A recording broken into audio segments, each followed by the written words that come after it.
제가 이렇게 바쁘게 분주하게 매일매일 살고 있는데 대체 어디로 가려고 그렇게 바쁘게 살고 있는지 생각을 잘 안 하고 산다는 것이죠. 그러나 하나님이 방문하실 때 우리가 이제 질문하게 됩니다. 대체 내가 왜 살지?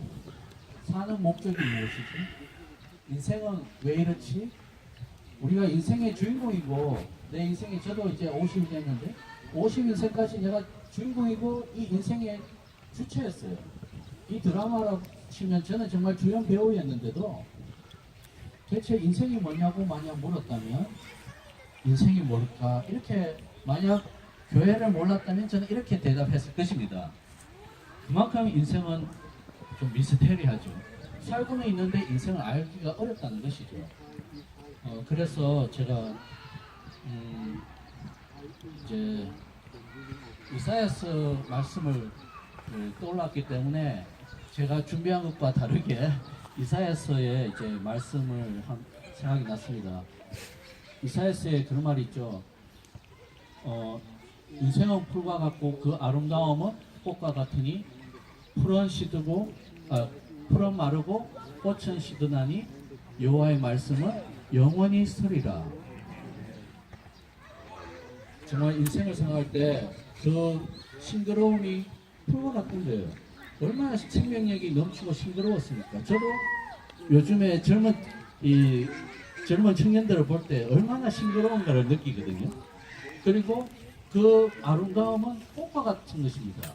요즘에 장미들을 봤는데 감탄이 나오더라고요. 어떻게 이렇게 아름다울까? 정말 우리의 인생은 그 생명력이 충만한 풀과 같고 그 아름다움으로 충만한 꽃과 같습니다. 그러나 어느 날 때가 되고 강한 해가 떠오르면 이 풀은 마르고 꽃은 시드는 것입니다. 주 예수님, 모르겠습니다. 저도 이제 이것을 조금 알고 있습니다. 제가 더 나아지리라는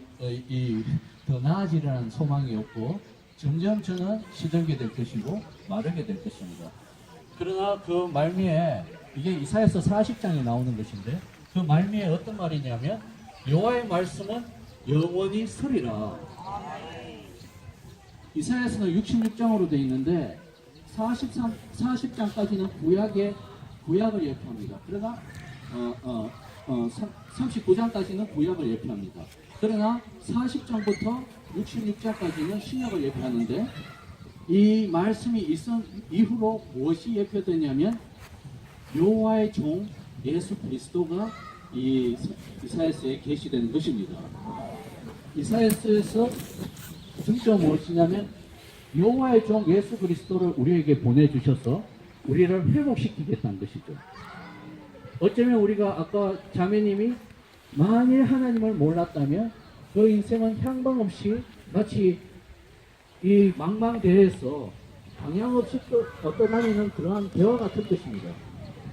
그리고 자녀가 아까 자녀가 4시간인데 만약 자녀에게 부모님이 없고 자녀가 만약 길을 잃어버렸다면 자녀가 나중에 이 삶이 어떻겠습니까? 그 고통과 불안함과 그 슬픔은 이루 말할 수 없을 것입니다. 정말 우리의 상태를 보면 정말 주님이 네가 어디 있느냐 이렇게 물으실 때 우리는 내가 길을 잃어버렸구나, 내가 내 인생을 살고 있지만 향방을 알 수 없구나 이렇게 말할 것입니다. 그리고 또 이런 말씀이 임하게 될 때 무엇을 알게 되냐면 나는 길을 잃고 이렇게 향방 없이 갈 뿐만 아니라 난 이 세상이 죄로 가득 차 있구나 이런 것들을 하나님의 말씀이 임할 때 알 수 있는 것이죠. 저도 하나님의 말씀이 임하기 전까지는 전 굉장히 여호와의 말씀이 저에게 임했을 때 저는 알게 됐어요. 내 안에 어떤 미움이 있다는 것, 내 안에 거짓말이 있다는 것. 제 아이들에게 거짓말 하라고 말한 적 한 번도 없는데 애들은 거짓말 할 줄 압니다. 그리고 싸울 줄 알고 무엇인가를 탐낼 줄 알고 이러한 것들이 우리 존재 안에 있다는 것이죠. 우리는 길을 잃었을 뿐만 아니라 이러한 모든 죄들 가운데 있었잖아요. 그렇죠? 이러한 우리의 상태에 있을 때 누가 우리를 구원해 줄 수 있었습니까? 실은 구원될 길이 없었고 그 결말은 무엇이었냐면 정말 죽음이 기다리고 있죠. 정말 제가 인생을 생각할 때 아무리 불투하고 수고하지만 인생에는 수고와 슬픔뿐이고 결국에는 질병과 죽음이 기다리고 있다는 것을 제가 깨달았습니다. 만약 우리가 그렇게 산다면 정말 우리는 정말 불쌍한 사람이 될 것입니다. 그런데 그런데 사람에게는 참된 어떤 목적이 있습니다. 이것을 어떻게 할 수 있냐면 마치 휴대폰이 요즘에 굉장히 비싼 휴대폰이 나왔는데 휴대폰이 그 목적 없이 그냥 이렇게 백 몇십만짜리 200만짜리 휴대폰이 있거든요. 요즘에 폴드폰이 있는데 그것이 이제 이것은 너무나 놀라운 것이기 때문에 책장 위에 이렇게 전시해 두면 휴대폰이 목적을 찾았다고 할까요? 아니면 이 휴대폰이 너무나 아름답기 때문에 사람들에게 자랑만 한다면 이 휴대폰이 만족을 할까요? 아마 휴대폰은 생각할 것입니다. 뭔가 내가 이렇게 멋있게 만들어졌는데 이 왜 휴대폰으로 존재하는지 모를 때 휴대폰에게 어떤 인격이 있다면 계속 무언가를 하지만 공허함을 느낄 것입니다. 그럴 때 이제 휴대폰이 그 의미와 목적을 알려면 누구에게 가면 되겠습니까? 만든 목적, 만든 매뉴얼을 보면 이 휴대폰은 자기가 왜 만들어졌는지 알 수 있는 것이죠. 그 매뉴얼을 볼 때야 이 휴대폰으로 전화도 할 수 있고 이 휴대폰으로 뭐 인터넷 쇼핑도 할 수 있고 뭐 뱅킹도 할 수 있고 이렇게 휴대폰이 그것을 알았을 때 나는 이렇게 만들어졌구나. 그것을 깨닫게 되는 것이죠. 그래서 저는 우리에게 성경이 주어졌다는 것. 이 성경은 어떤 책이 아닌 성경만이 하나님의 말씀만이 마치 우리가 만들어졌고 이 만들어진 우리 사람이 왜 존재하고 어떻게 살아야 될지에 대한 매뉴얼과 같이 우리에게 어떤 참된 목적을 열어준다는 것입니다. 그리고 이 하나님의 말씀은 이제 구약에 보면 하나님의 말씀 10계명을 주었을 때 10언이라고 그랬거든요. 10 words라고 했는데 이 10언을 무엇이라고 했냐면 증거판이라고 그랬습니다. 그리고 이 증거판을 넣어둔 데가 이름이 뭐였습니까? 그것을 그냥 상자라고 안 하고 증거궤라고 그랬습니다. 그리고 이 증거궤를 넣어둔 데가 어디였습니까? 성막 안이었잖아요. 증거막이라고 그랬습니다. 결국에는 이 하나님의 말씀은 하나님을 표현하는 어떠한 것으로서 이 땅에 오신 것이죠. 그래서 우리가 신약에 보면 어떤 말씀이 있습니까? 태초에 말씀이 계셨습니다. 이 말씀이 하나님과 함께 계셨고 이 말씀이 곧 하나님이셨습니다. 이 말씀이 육체가 되시어 우리 가운데 장막을 치시니 우리가 그 영광을 보니 독생자의 영광이고 은혜와 실제가 충만하였습니다. 드디어 실제가 나타난 것이죠. 아까도 말했듯이 우리의 존재를 밝혀줄 수 있는 말씀이 육체가 되셔서 우리 가운데 오신 어떤 존재가 있다는 것입니다. 이 존재가 우리 가운데 장막을 치시고 우리에게 실제를 드러내 보이심으로써 우리가 왜 만들어졌는가 이것을 말씀하고 계신다는 것이죠. 사람은 돈을 번다고 만족하지 못합니다. 사람의 탐욕은 끝이 없어서 돈 번 사람들이 더 돈 벌려고 더 노력하잖아요. 그리고 공부한 사람들은 그 고생하지만 포항에 가니까 포항공대가 있는데 요즘에 매우 바쁘다 뭐 하시더라고요. 왜냐하면 공부한 사람들은 계속 또 그 안에서 더 고생해가며 공부를 해야 되는 것입니다. 그래서 기쁩니까? 이렇게 묻진 않았지만 힘들어 하시더라고요.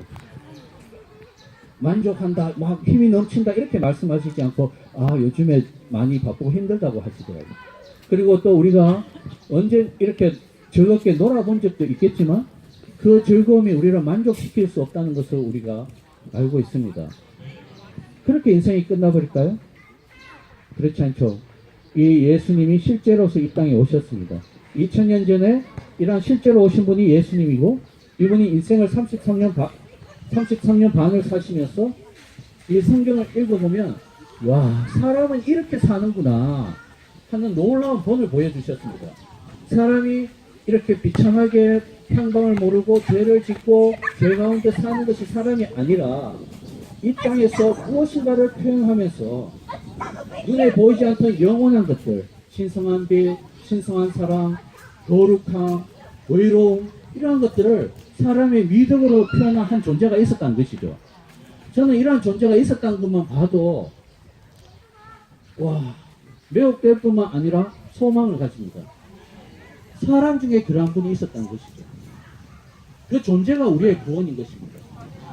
그분이 또 십자가에서 죽으시면서 무엇을 해결해 주셨습니까? 그분은 우리의 유일한 구원자 여호와의 종으로서 십자가에서 죽으실 때 이사야서 53장을 읽어보신 분들은 다 아실 것입니다.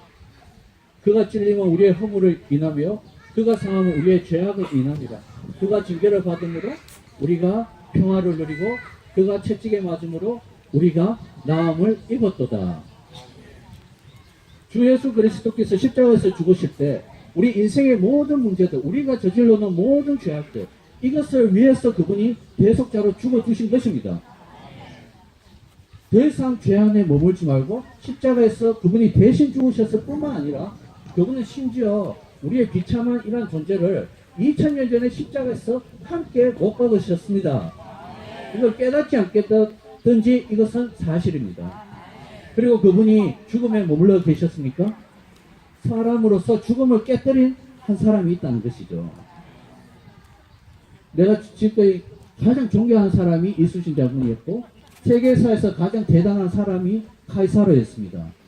그러나 이 두 사람도 지금 이 죽음의 세력 안에 이렇게 갇혀져 있잖아요.